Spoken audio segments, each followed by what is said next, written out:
Good morning, good afternoon, good evening. Welcome along to the Royal Link Up podcast. I am your host, the amazing Sniper Beef. We're joined by our three wonderful, wonderful co-hosts today. We've got Master Never Vedic and Devastate in the house. How are we all? Vedic, let's start with you.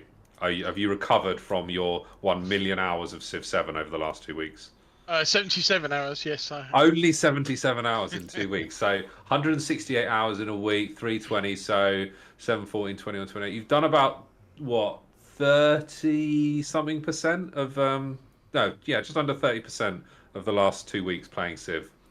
That's, I've actually been really poorly for the last 5, 6, 7 days. So actually, everyone that's get your violin beforehand. out. Get your violin out for Vedic. He hasn't had time to play Civ because he's been So sick. So basically, the that means, majority of that time was before you were ill. yeah, So it's actually even worse than it sounds. So it's, he's probably done 77 hours in a week. So 77 over 168, you're looking at 40, 45%, something like that of the time in a week. And you remember, right, he has to sleep in those times. And we'll I come on took to 4 days off. yeah, we'll come into Civ. We'll come on to Civ. But Mass, how are you? I'm very well, thank you. Thank you for asking. Devastate, how you doing? I am very, very well. Thank you very much. Yes, excellent, good. So, everyone, if you are, I was about to say, make sure you drop a like and a subscribe if you're watching on YouTube, and any comments you have on what we're talking about or what you'd like us to talk about, also drop it in the comments because we love to hear your feedback and anything you want us to talk about or review or discuss. We are more than open to having that conversation on the channel. But I also just want to ask one question of the audience as well. Very early feedback session. Would you watch us if we streamed the podcast live every week? Rather, like we record it and we put it out the following day. If we went live, would you watch it? Let us know in the comments below. Yeah, and I'll ask that same question to the TikTok audience once we upload this week's podcast. Because I think there's a lot of people wanting this week's podcast episode, particularly reviewing Civ 7 and Vedic here. So, yeah, we'll definitely get that out there. But let's do a quick rundown of what we're going to talk through today. So we're going to talk through some graphics cards, particularly the 5070 Ti, GTA 5, Marvel Rivals, our favorite topic, Ubisoft. Then the big. There's no laughing here, Vedic. There's no laughing here. The big topic of the podcast, Civilization 7, and then we're going to round it off with the game to play at the link up, which Mass will take us through. So just a quick note. Obviously, this year's Raw Link Up is confirmed. The 5th of July will be the opening ceremony. The 27th annual Raw Link Up will be the opening ceremony will be the 5th of July, which will be a Saturday. Sunday, the 6th of July, will be the first gaming day. We'll be live on every single platform you can imagine. It's going to be incredible. But Devastate, let's kick off with the 5070 Ti, which is, interesting pricing on that, isn't it? Yeah, so we've spoken before about the 5080, 5090, that roughly 10% uplift in native performance over the 4000 series cards. I got sent an email with a countdown on it for the 5070 Ti to be able to buy one. So I went and had a look at prices. 2 p.m. UK time, big banner, clicked on it, was on there. They were selling out, but as of 8 p.m. this evening, they're still available. And I think the reason being is because £900 was the cheapest version in the UK. There were a very select few, for those of you who know the company name Currys, they were doing an £800 card. That sold out immediately. But then basically they had the same company, which is a CCL, which is a big graphics card and PC component retailer in the UK. They had the 5080s in stock, but selling them at 1600, 1700 quid, and they're selling the new 5070 at £900. And I jokingly said in a WhatsApp group with the lads, I said, well, it's one way to beat the scalpers, just sell at scalper prices. Because, I mean, it's absolutely quite incredible the prices of these cards to reputable retailers. But getting onto the specs, it's almost exactly the same story. Various benchmarks in 1080p and 1440p gaming. It's about a 10%-ish uplift over the 4070 Ti, but the 4070 Ti Super that came out about 6-7ish months ago, it is very similar. We're talking 2-4% differences, really. Negligible in the grand scheme. So, but I think the utterly mind blowing one was when Jensen was doing the presentation at CES. We had the pricing. Your 5090 is going to be basically $2,000. Your 5080 is going to be 900 quid. So and then the presumption was the 5070 and obviously then the Ti is going to be, I don't know, 600-700 quid, something like that. And the fact that like Devastate shared a few links with us, and there's people selling the 5070 Ti's at like £1,500, and you're like, who are these people? Why are they paying it? if you need a graphics card, I mean, Yeah, but no one needs it. It's a want, isn't it? No one needs it because, like, if you need it, you just go and buy 4080 Super, which I've got. But you can't buy them. But you can't buy them anymore because I'll sell you one. Because of the people have now realised that the difference in quality is actually so negligible. People have gone back and trying to buy these 40 series cards because you can't buy a 5000 series. You're getting the 4080 Super standard 4080. So that's why I think that. So I'm running a 3070 at the moment, and so there was a comparison spec. And so it was about a 90 to 95% improvement over my card. So if you're on my card, let's say you're getting 70 frames in a game, you expected to get that 115 to 120, 125 on the 5070 Ti.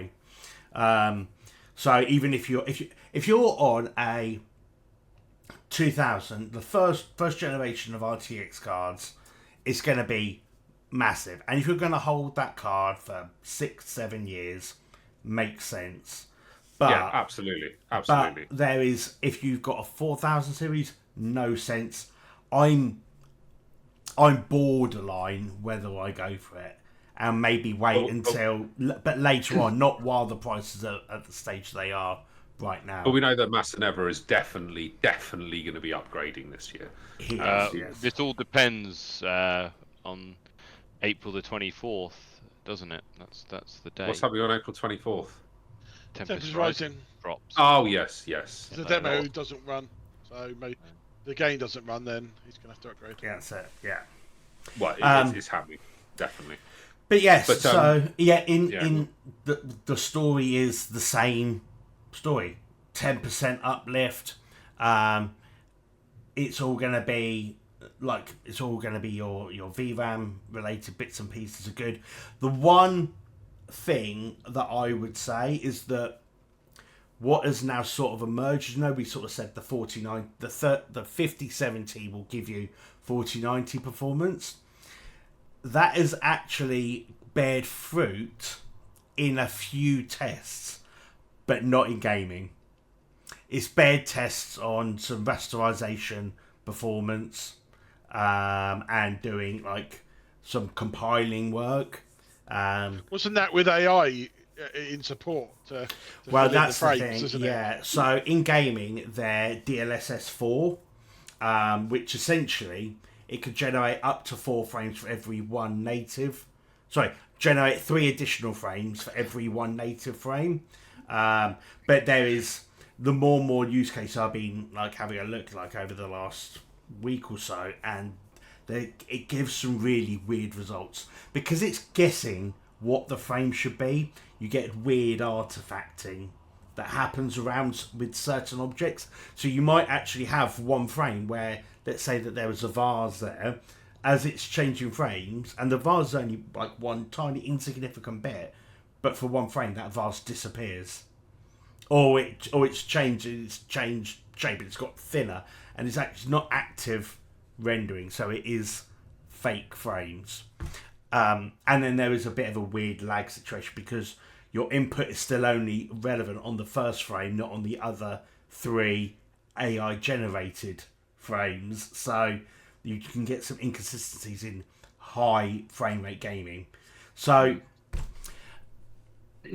it's if you're on a 2000 series card, yeah, fill your boots. I'd probably wait 2 or 3 months for the cards to come down in price, because AI is just basically giving all of their silicon to their AI data center partners at the moment, and they haven't made enough of any of the cards. But as soon as that all sort of subsides and then the cards come back down, we got more cards out on the market. I think they'll come back down to MSRP, and you'll be able to get this 5070 Ti for probably 750 quid. That would be my rough estimation. That would probably be on about point, because then when the 5070 launches, that's probably going to be sat at around that £600 mark. And that's a bargain at that price, I think. I think so. Moving on. A couple of weeks ago, we talked about how GTA 5 was scheduled for a fall or autumn release of 2025. And it seems now we have not from Rockstar themselves, but a fairly reasonable leak, should we say, as of I don't know when it was leaked, but 28th of October. Yep. So from a date-wise perspective, that lines up with our discussion around fall or autumn of this year. Yeah, they said the third. They said autumn, didn't they? So which is September to November. So yeah, it's looking good, and apparently Corsair also leaked it internally for the same date as well. I think the stars are aligning when it comes to that point, and I think, yeah, time-wise, it makes a lot of sense. But yeah, super excited. Just pray to God that they bring out the PC version, but I can't see it happening. So I've also heard that the PC version will be delayed until, but they are hoping to have it out in the first 3 months of 2026. So we've got about a year. It's not like the old school story where we had to wait 12 months, 18 months for it. I think that they will want to get out there. I think it's an actual shame that they didn't manage to get it in the hands of PC gamers before Christmas.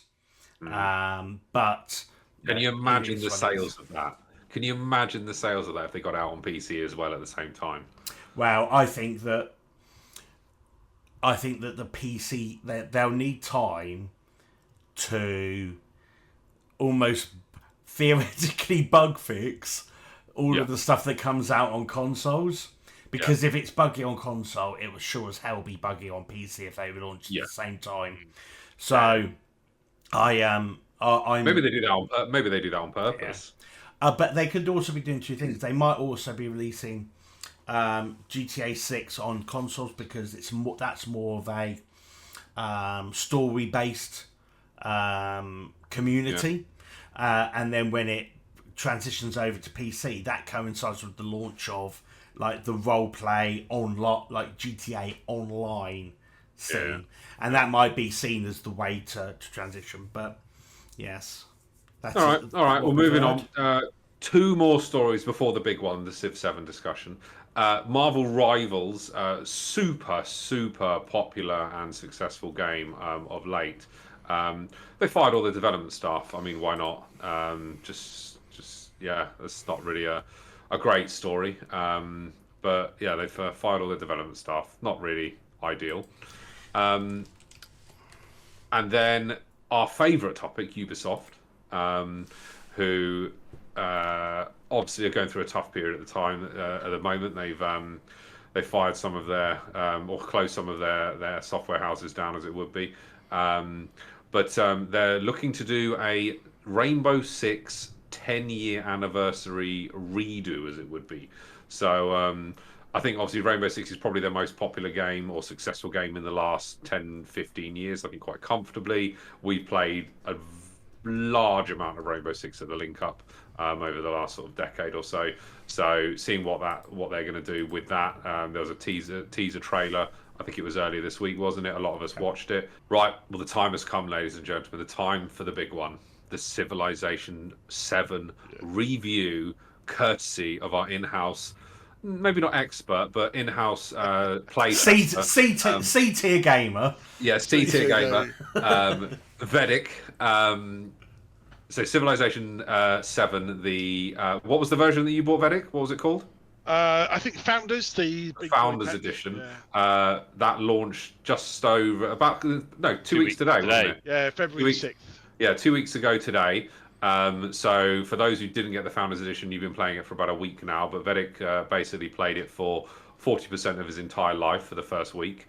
That includes sleeping as well. So I think let me and Mass give you our take on it, because you haven't been on the podcast for a couple of weeks now. We'll give you our take on it for what we've seen. So we've obviously, me and Mass have been watching quite a lot of Vedic play it on Discord. And obviously, because I don't have a real job, I just sit on Discord all day, and I just had it on one screen whilst I'm working. So it looks very complicated. There's a lot of things that you need to know and understand on there. I think visually it looks very good. It looked a lot better on Rages than it did yours, because obviously he's got HDR. Why though? It wasn't shown on Discord, was it? Whereas his was. I think it looked a very complex game, but it looked quite enjoyable. But I don't know if I can justify paying the price for it. Mass, what was your take on it that you've seen thus far? I mean, at a high level, I concur with you. Visually, it looks very appetizing or enticing, should I say. It's obviously a significant learning curve, but it was quite interesting to see things I hadn't seen in a Civ game before. Seeing planes flying and naval ships as well. I think with Rage, he's obviously quite new to playing Civilization. He's never got the hang of previous versions of Civ, and he's really picked this up. So I think this is probably one of the most, for a new person coming to Civ, I think this is probably one of the easier versions of Civ to play. Because I think streamlined it on purpose, then maybe to sort of possibly open up to more. There's definitely some things that have. There's definitely loads of quality of life micromanagement things that have been changed. Because I think the big thing for me was, because I've never completed a game of Civ, of any version of Civ I've ever played. I've never seen planes, tanks, any modern military or naval or air equipment ever, and seeing that in the game was like, oh wow, it's actually like you can actually get to this point, and seeing some of the planes flying around particularly was they look really good. Sounds incredible. Yes, because you obviously playing with the sound and we were listening as well, so yeah, that looked really good. But yeah, Vedic, give us your lowdown. Give us the lowdown of it. Talk us through it. Yes, I mean, it's not perfect, but I've had so much enjoyment over the last sort of 77 hours. I mean, one of the first things that I suppose I go through is the pros and then the cons of it. So the pros, it as you both said, it's very good looking. It's by far the prettiest Civ. And a lot of people didn't really like the art style of the sixth one, but this is really good. There's the new commanders, which is it's one for each of the ages. The first one is like a general, a ground combat general. Then you get and second age you'll get a naval, and then the third age you get an aircraft one, which either can be deployed to a hangar or deployed as an aircraft carrier. And they are just they're just brilliant. What a great touch. I like the three ages, the new ages, but going to one of my first cons is it should have had 4 ages. It should have just been 3. It feels like part of the game's missing compared to other versions of Civ. A lot of people hated the split leaders, but I think it's really good. Loads of good combos, but I think some of them are broken, so they need some balancing. What are the broken ones? There's a few. There's I don't want to butcher their names, but the Kaimer with the Ibn Batu Boki, he's really broken in reference to yields for growth and food. There's an English queen. Sorry, there's the English looking queen monarch person, and then she gets I think it's science. She has the science buff, and then when you put her with the country that like she can become absolutely broken. Yeah, there's no English person yet in the game. Not English, no. She looks Catherine like the Great, maybe. Is that you're talking about? Possibly, yes. Or Isabella? Oh, Isabella, yes. Yeah. She's really good. She gets quite broken. She starts next to a good wonder because she always starts next to a natural wonder, so she can get quite good yields from that. But there's loads of little combos that can really break the game. But it's good fun to figure out. There's loads of new systems. There's an economy victory which wasn't in it before.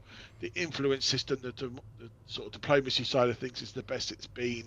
I'm sorry. How do you win on an economy win? So the first stage is like Silk Road, so it's collecting and trading resources. The next stage is treasure fleets, so you're going to distant lands and then sending your treasure fleets after exploiting those lands back to your capitals or to your buildings. And then the third age, traders. Yeah, traders. Yeah, and then traders. the third age, you're building, making factories and producing factory goods, and then once you've got enough of them, it triggers this banker that you send round to each capital and setting up a world bank. And as soon as you completed the last one, you win an economic victory. That's quite good. I quite like that. Yeah. Yeah. So what else is there? Unique quarters where you each like location you can build a couple of buildings on top of each other, and some of them are quite unique to each civilization, which can be quite visually quite good. Some good benefits. Specialists are back. We haven't had them in Civ 6, so it's been a while since you can dump in specialists. And then the cons are the AI is still not great. What, in terms of how good the AI is? Yeah, sometimes you'll see an army just stop and just stand there, and if it, really, what are you doing? They also, as I said, the fourth age should have been included in the game, so it stops about 1950, 1960, and I think it's missing that final age of, with like nuclear submarines and day battleships and aircraft carriers. That'll be a DLC though, won't it? Yeah, they've already said it's going to be, but will you have to pay for that DLC? You think? Yeah, because that won't be one of the small DLCs. That'll be a proper big expansion. At least that's my view. It would be a big expansion. There's loads of little things missing from the game as well that were in all the other Civ versions, like being able to auto scout, quick movement. Oh, you can't auto scout. Yeah, you have to move it all by your thing. Oh my god! For a game the first thing you did. That was literally the first thing you did. Right, scout, auto, goodbye, see you later. Go and look around the world. There's no large maps or huge maps, and no hot seat on multiplayer. And then you look at some of the sort of, you can see that 2K have been behind some of the more predatory. Things like DLC a month after release, the game not being ready. The UI was so bad. It was it's what you expect from a game that came out in the early 1990s. Yeah. I mean, it was some of it was shocking. Yeah, it did get a patch, didn't it, between the early access to the and it is getting better. It's still got some real issues, but it's definitely getting better. You can now hover over something and see what it is, where before you couldn't. I mean, that was just ridiculous how they thought that was going to be thing. But when I look at some of the negative comments, I just think, oh my god. I mean, you'd think Ed Beach and Sid Meier's are gangbang their mums. That's how angry they are. It was just like, there's just no need to get that angry. Just play the game and enjoy it, because it's better than Humankind, and it'll definitely, when it's had a few more patches and a few more updates, it'll definitely be better than Civ 6 and Civ 5. One thing I don't think we'd mentioned actually was the soundtrack. I mean, the music's really good. It's really good. Yeah. Yeah, it's got a really good soundtrack. I mean, the big question from me is, how many games have you fully completed in that 77? 2, and was that single player or one single, one multi? And was the multi against the AI, or when you were playing some of the others? No. So it was quite a friendly game, to be honest, because it was Rage's first game as well. So, but yeah, we finished that all the way through. How many One of times the, did you restart that game? One of the things you need to I understand was about on the Civ, I was on the Discord call. we have restarted so many games because you're trying to find out, combinations, and you might, if someone's not having such a good start, then you'll restart, and then you might not be having such a good start, and then you restart. Yeah, it's definitely one of those games, and the beginning of the game is definitely one of the more enjoyable aspects of Civ. That first starting off and finding what you're near and setting up and so forth. But And how many saved games have you currently got that you haven't completed? probably about 4 Oh, only? Oh, on single player and about 4 or on 5 day in multiplayer. on day 2 when it came out, I was sat on the Discord with Vedic, and there was a few of the others from the link up on there, and they started a game, and I'm not joking. They got to the 4th turn, and then they said, "Right, let's start a new game," and I'm like, let's yeah, because someone else came in, Yeah. fine. But they're like, right, let's save it, and I'm like, it's 4-turn game. We went back to that very game, and that's the game we completed. Lies. Vedic, can I get your thoughts on mementos? I think they're great for single player. But for those who don't know what a memento is, explain what a memento is. So it's something you get rewarded for playing the game. So as you play the game, you'll unlock these little trinkets that you can add 2 of them to your start effectively. So they give you 2 bonuses, and there's a whole bunch of them that are based around a level. I would say it's like an overall level, and then there's also some based around a particular civilization's level. That's how often you play that particular. So I think with Rome, I've unlocked like level 5, and with a couple of others like 3 and 4. But overall, I think I'm level 30 something, can't remember, 35, 40. And you get all these ones that you unlock, and you can add them to the game. But the problem is certain, we were talking about those civilizations where there's 2 different civilizations, or a civilization and a leader that might not go together. You put them together and they become a bit broken. You then add mementos in it and it breaks. You can become, somebody's got the right mementos with the right 2 civs, and you're playing against that. Unless you're smashing into them, it's going to be really difficult. Because I saw one, and there was a combination that was done with mementos, and it basically generated a +1 population every turn. Yeah, that is exactly with that civ that I spoke about. Which is just that is a game-breaking mechanic. Yeah, in Civ. That was with Spiff and Brit. Yeah, well, yeah, Spiff and Brit had a great video on it. Yeah, he's done a few of them. And when he went to for them to game test it when they originally went out there, he broke the game when he was there, and he was making like millions of gold a turn, and all the developers were standing around going, "Well, we need to fix that," because he supposedly broke it right then and there. But he won the I think he win the little mini world championship they did. I don't know. Did the world summit. It was only like 5 or 6 players. So they had Ursa Ryan and a few others. But yeah, he won that. He was wearing a full heavy metal helmet, because obviously no one knows what he looks like. No. The entire time he played, and he still won. Good player. I do like his YouTube channel. Yeah. So, was the Founders Edition justifiable in price for the extra bit that you got for it? I think, I put the time off and I wanted to play it, so I put 40 hours into that game. So I can say I justified that cost, because before it came out on the 11th, I had put 40 hours into that game and played it for that time. That's easily, I would say, worth the extra sort of 60 quid I spent to get that particular version. Just over £1 an hour. And with the Founders Edition, was it just the time that you got more time? No, I get access to the first whole bunch of DLC, the first 2 major DLCs, not expansions. I think they if it goes like Civ 6, I think was there 1 or 2 expansions. 1 expansion, Gathering Storm.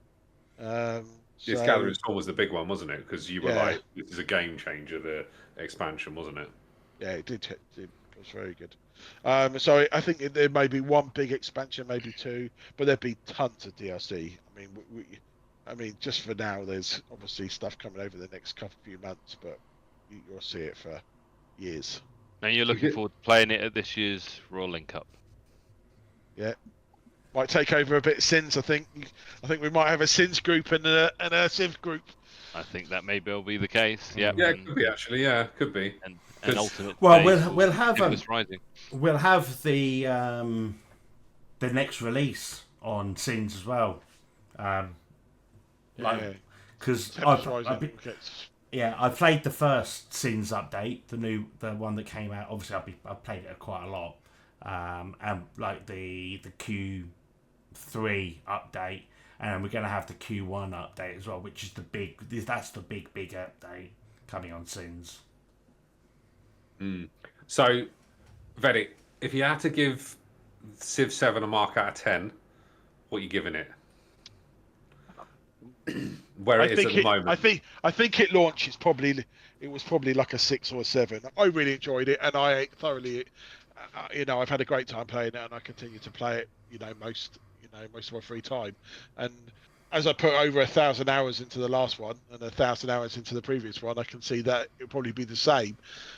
But it's not perfect, and it's got thick. But I think it will be that. I think it will get that way by the time we've had. It needed another 2 or 3 months in the cooker, if you ask me. So did it meet, exceed, or was it below expectations of what you were? No, I think it met because I kind of expected, because this is the way all games are now, and it's not. I know we shouldn't. It sucks, but how often do you get a game that's released and it's perfect? That's bang on straight out the door. I mean, it's just You don't. just doesn't happen. Like when was the last game that any of us can remember why it came out and you're like, oh look, there's nothing wrong with it, there's no bugs. I will tell you the game, and it was Indiana Jones, but that's a single player game. I think every game that's perfect when it comes out is a single player game. It's as soon as when these games sort of become multiplayer that they actually realise where all these people are playing against each other, where the actual bugs really sit within their code base. Yeah, I think the multiplayer is the least buggy it's been. I mean, Civ 6 multiplayer wasn't fixed to this day. Yeah, I know. The amount of times that we would get to like turn 150, and then one of us kicked out. That'll be it. Yeah, one of us would be kicked out. And it's like, we're going to play that game anymore? No, we're not going to. We'll save it, but we're never going to come back to that game again. And we've been playing it 7 hours at that point, and it's like, okay, there's 7 hours of my life I'm never getting back again, and I'm never going to complete the game. So the good thing about Civ 7 is you can now play an age if you wanted to. So an age would take about, on online speed, it's going to take an hour and a half. I also like that online speed mechanic as well. When I was watching and people playing it with at online speed, I was like, "Oh, this is actually going through quite rapidly." You're right. Like I've watched the game in 90 minutes, and I'm like, "That's good." That to me is an acceptable. That almost up to 2.5 hours. I think is an acceptable. Most of our games we played on quick, which is the next one up. Mm-hmm. We started on standard, but we soon as we played quick. I think online for me, it's just the ages just go too quickly. I don't want to sit there and enjoy my game. So quick with the age length put to long, so the ages don't. Do you think it's almost better to go standard while you're going to learn the game, and then you can just No. Is that not relevant? No, it's not. It's not. The only thing I would say is the quicker the only thing that doesn't scale is movement.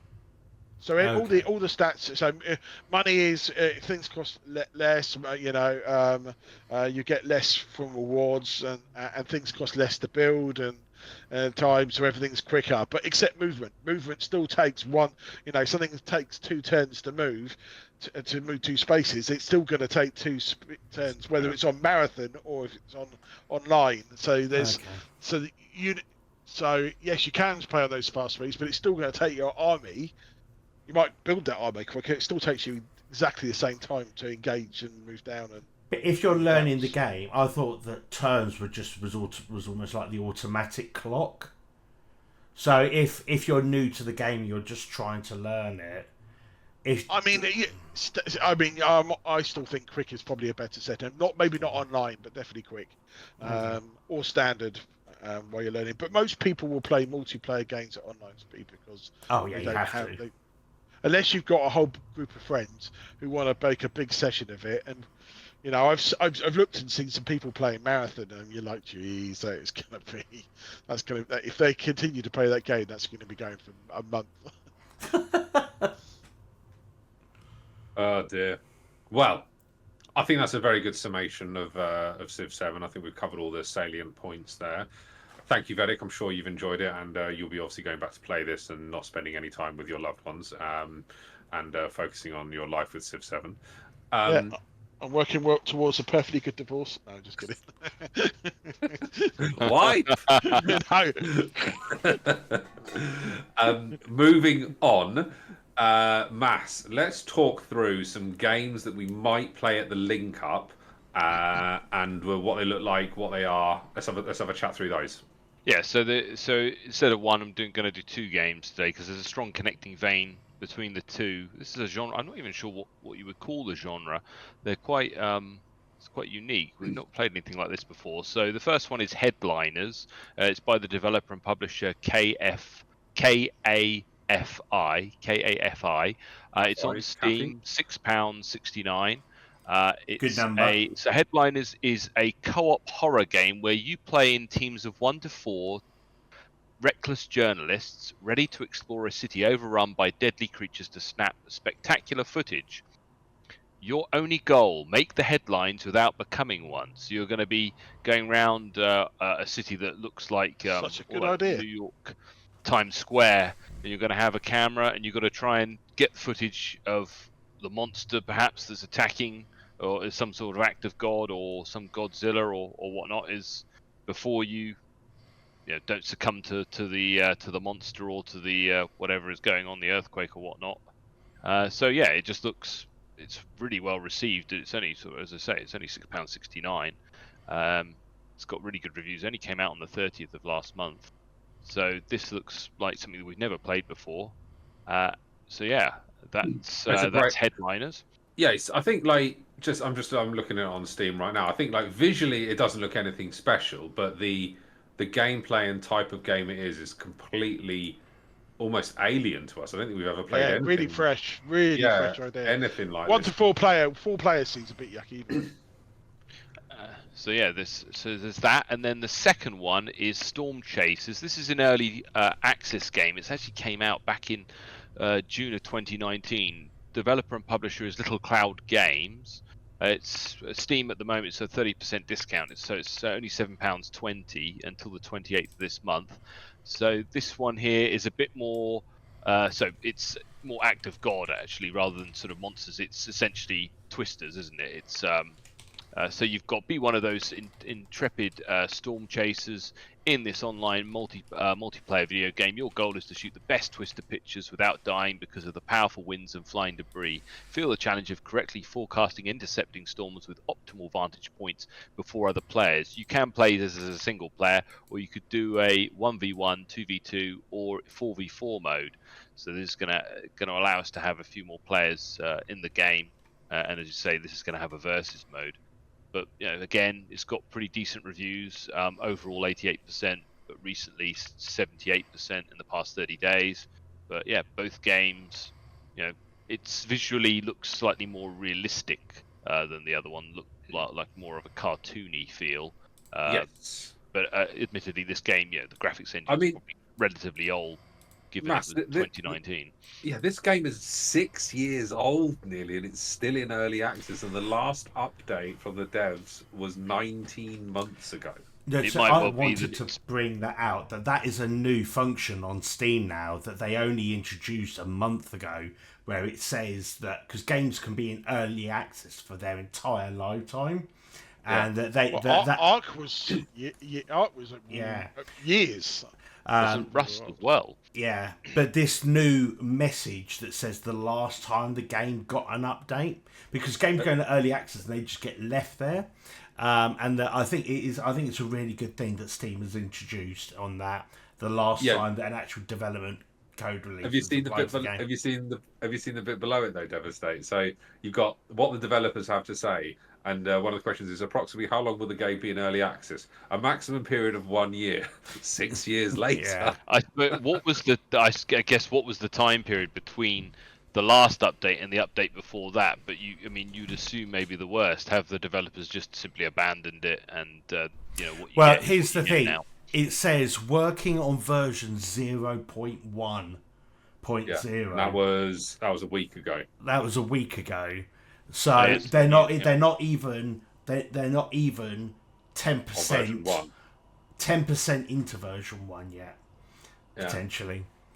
So they I think that I think that, do you know what? It's a cheap game. It's on Steam. We pay £7 for it, and as long as we play under 2 hours, we'll just refund it and get it for free. And we do that quite frequently with games at the link up. We will. Oh dear! Oh dear! Yeah. Who's your daddy? Who's your daddy? Last year, we will probably buy both of these games, all of us, and we'll probably play it. And if it is actually pretty good, we'll keep it. But most of us, if they are terrible games, we'll just get a refund. And that's one of the beauties of playing games on Steam. If you play it less than 2 hours, you can get a refund. And in some cases, you can play for 3 hours and still get the refund. I remember I did one game last year, which I paid for about 3 hours and still managed to get the refund for it. So, but I think both games are very out of the norm of anything that we've ever played at the link up. I got one to add as well. Oh, well, we'll come on to that in a minute. But I don't think we've played anything like that at the link up ever in terms of being like taking photos of crime scenes or weather phenomenon. I love weather, so I think I'd quite enjoy playing that game. But I think given the price point, I think it's a no-brainer to try them both out for the link up for sure.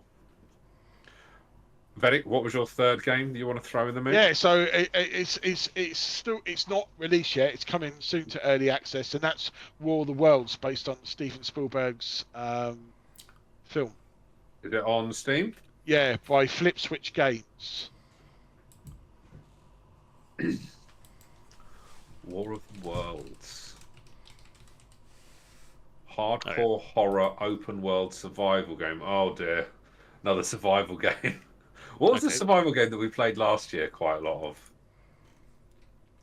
7 Days to Die. 7 Days to Die. Played that. There is a version of the game where they're working on where one of you can play as one of the walkers and the others play as humans trying to run around and survive.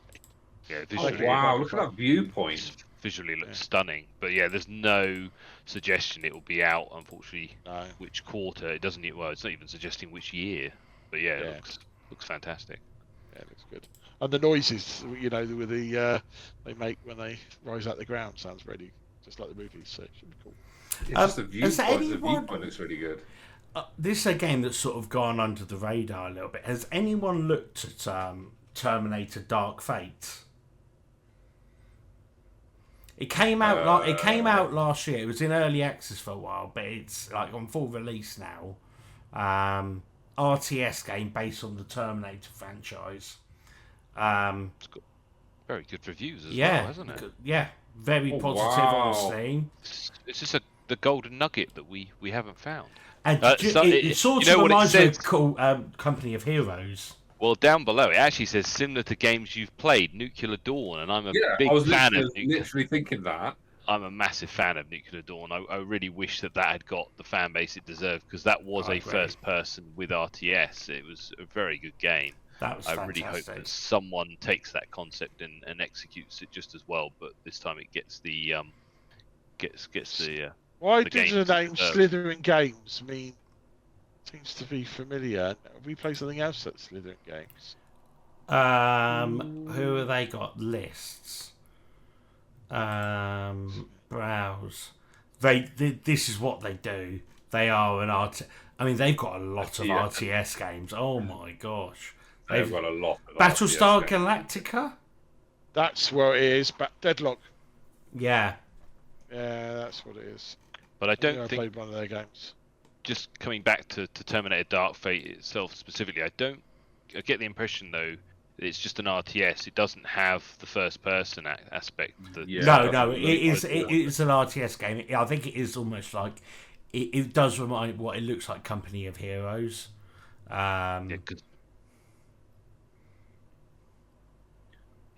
Big fan of the first Company of Heroes. I know. Is it going to be worth £33.50 though? That's the problem. If that was 15 quid, yeah, I'm like, yeah. But then it's like Tempest Rising is 35 as well. Yeah. But I think it's going to be the same, isn't it? Because it's on Steam. We can buy it. If we don't like it, we just refund it after 2 hours. Within 2 hours, we'll be able to know. We'll know whether it's a game that we're going to keep after the link and play after the link, etc. Well, you could do the sneaky. You buy it on Steam. You test it for 2 hours. If you like it, cancel it, get a refund, go on to DL Compare, CD keys, and go and get it and buy it, and then activate the game. Yeah. Which is, of course, it's only fine when you don't have to start creating unique accounts versus a something. But I mean, we used to do way worse back in the day, didn't we? Devastate with allegedly. Yeah, allegedly we did that. Yeah. Probably. We didn't. We definitely didn't pass CDs around the room. We definitely didn't do that. No, definitely not. But I think that concludes this week's podcast. I hope you have all enjoyed the Civilization 7 review from Vedic. He's going to be playing that a lot, and it's going to be clearly very good. Yeah, I'm off to play it now. Are you actually? For an hour, yeah. Before I go to bed. Are you working tomorrow? Yeah. But yeah, everyone who's watching and listening, we'd love it if you could drop a like and a subscribe over on YouTube, and any comments you've got, any games that you want us to play or review, drop them in the comments. I will do a poll on TikTok once this podcast is released onto YouTube as to whether we do this live and stream it. So if you also go back to our previous point, if you'd like us to review do this live, let us know in the comments as well. Have I missed anything else? No, we are good to go. Thank you all for listening. We really appreciate you being here. I have been Beef the Legend. I have been Devastate. And I'm Vedic. Peace and love. And I've been Matt and Ivry. Tofu. Catch you later, people. Goodbye. Bye.